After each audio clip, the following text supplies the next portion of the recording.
Madame la ministre, la parole est à Madame Erika Bareigts.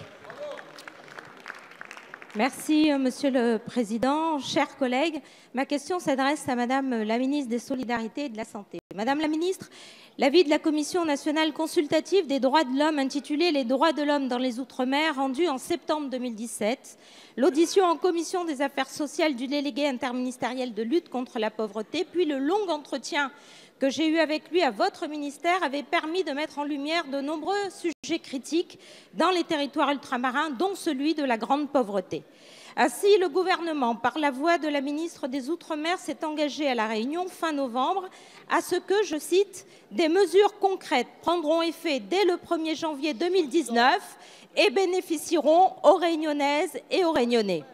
Pour les personnes âgées, le minimum vieillesse sera porté à 900 € par mois, ainsi que pour les bénéficiaires de l'AAH. Interrogés sur ces sujets, la CGSS et de la CAF de La Réunion disent être en attente des consignes ministérielles, créant de fortes interrogations auprès des habitants, ce qui remet en cause la valeur de ces engagements gouvernementaux.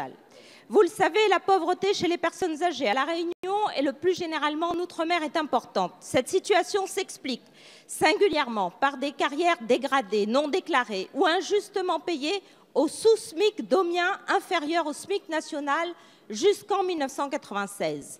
Madame la ministre, ma question est simple. Le gouvernement tiendra-t-il ses engagements pris à La Réunion fin novembre pour ces alignements à 900 € au 1er janvier 2019. Mais je ne peux terminer mon intervention sans évoquer l'épidémie de la dengue, qui prend une forme autochtone malgré nos nombreuses alertes depuis le mois d'avril 2018. Là aussi, le gouvernement a pris des engagements. Les médecins sentinelles signalent 26 500 cas. Nous sommes donc très loin des engagements tenus. Madame la ministre, nous vous le disons à nouveau, la lutte antivectorielle, comme lors de la crise du chikungunya, est nécessaire mais pas suffisante. L'utilisation des répulsifs est recommandée. Vous comprendrez que de nombreux Réunionnais ne puissent se protéger. Qu'allez-vous faire, Madame la ministre? Buzyn, ministre des Solidarités et de la Santé. Merci, Monsieur le Président. Madame la députée Erika Bareigts, vous évoquez deux sujets d'importance pour votre territoire et vous connaissez notre attachement à votre territoire. L'année 2018 a été l'aboutissement du livre blanc sur les Outre-mer et ce livre blanc nous oblige, nous le gouvernement. Et dans ce livre blanc, il y avait évidemment des mesures liées à la lutte contre les inégalités. Ces mesures ont été déclinées dans la stratégie de lutte contre la pauvreté des enfants et des jeunes, avec notamment des mesures dédiées aux Outre-mer.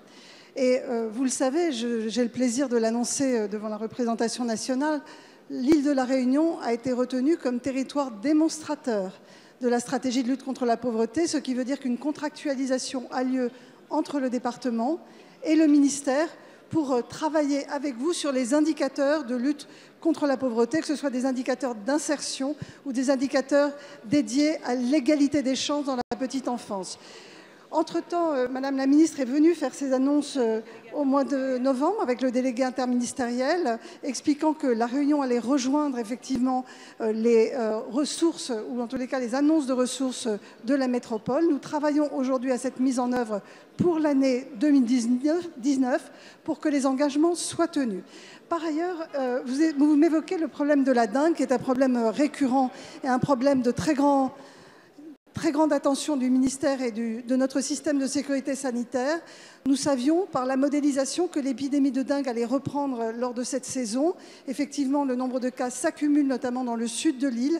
Et nous allons donc renforcer la lutte antivectorielle en renforçant les moyens de l'Agence régionale de santé, du SDIS, du RSMA, de façon à aider la population à éradiquer aujourd'hui les moustiques. Il faut aussi que la population participe en limitant les points d'eau et en utilisant évidemment les répulsifs qui sont recommandés. Je vous remercie. Merci Madame la ministre.